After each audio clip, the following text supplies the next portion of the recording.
Hello, we're going to do a quick Adobe Premiere tutorial here on how to use a green screen in Premiere and the Ultra Key effect, and it's going to be as quick as possible. So I have preloaded in here two things in my project, this video footage of a student in front of the green screen and a JPEG image of the basketball. You're always going to want to start with your video footage so that your timeline is set to the sequence settings of the video. So I'm just going to grab a little bit here. We'll grab a little bit of this clip,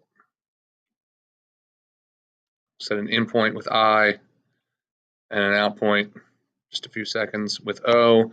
It doesn't really matter what's on it, and drag it just for this purpose down to my timeline, noting that it default puts it on video 1 and audio 1. The next thing we need to do is move this up to video 2, and as a measure of good habit, we're going to put this down on audio 2 as well. Now, the next thing we'll do is put our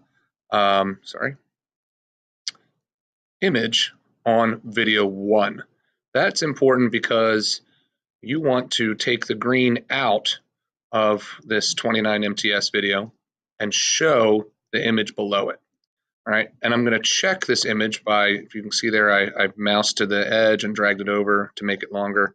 That's just an easier way to get to this bit of this image or move it over. So I can double click on it in the program window, get the corner control and drag it out. Now, if you notice when you do this, that your image gets pixelated. That's a pretty good image. It's too small, and you're going to need to get a bigger image. But I chose a pretty big image that's going to work okay there. Just click off it to deselect it. All right, put it off to the side so I can have him, my talent, be in the middle. So right here, I'm going to use any part of this clip. It doesn't matter. He's talking about basketball. That's why I chose basketball. I'm going to go to my effects in the bottom left-hand corner, choose effects, and just search is the fastest way for Ultra Key. I think this is the best key here, and you'll see why in just a second. Here it is. You apply it by clicking on it and dragging it over, applying it to the clip, and you'll see it does nothing at all, right? Except it has been added to the clip. You just have to use your effect controls up here to set what it is you want the Ultra Key effect to do. Right now, we haven't told it what color to key out yet, so we need to click once on the eyedropper and a second time on the green. You can see right there, I mean, for some people's purposes, that might be done already, but I can see a little bit of the basketball netting through his face. I can also see some highlighting over here, and we want to make all that go away. Two things you can do. One, change the default to aggressive.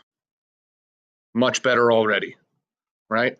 The other thing you can do is change composite over to your alpha channel, which is going to show you a black and white image of your document. And you can see there's a little bit of graying in here. Anything that's gray will be somewhat transparent.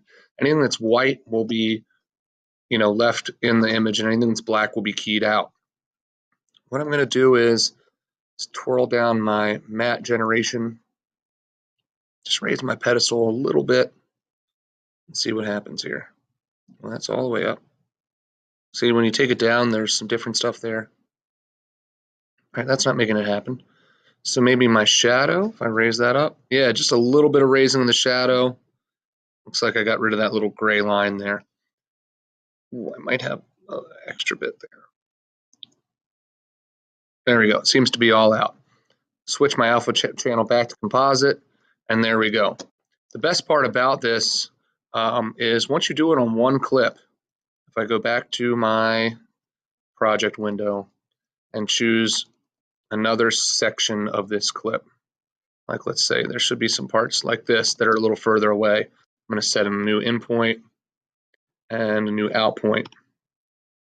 If I want to use this bit of a clip here, let me scoot over.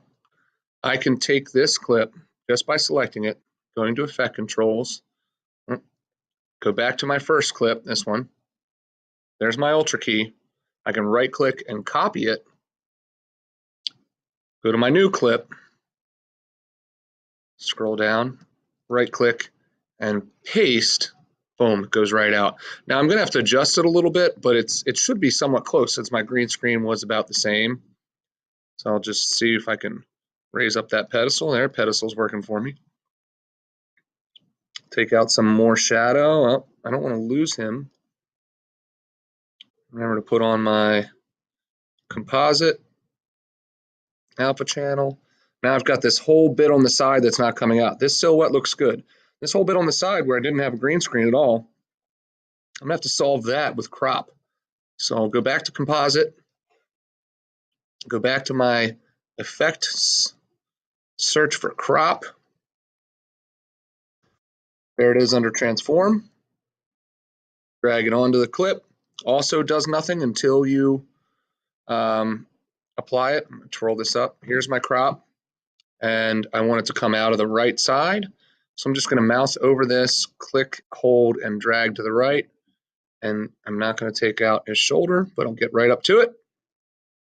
And there you go. So that clip has been cropped.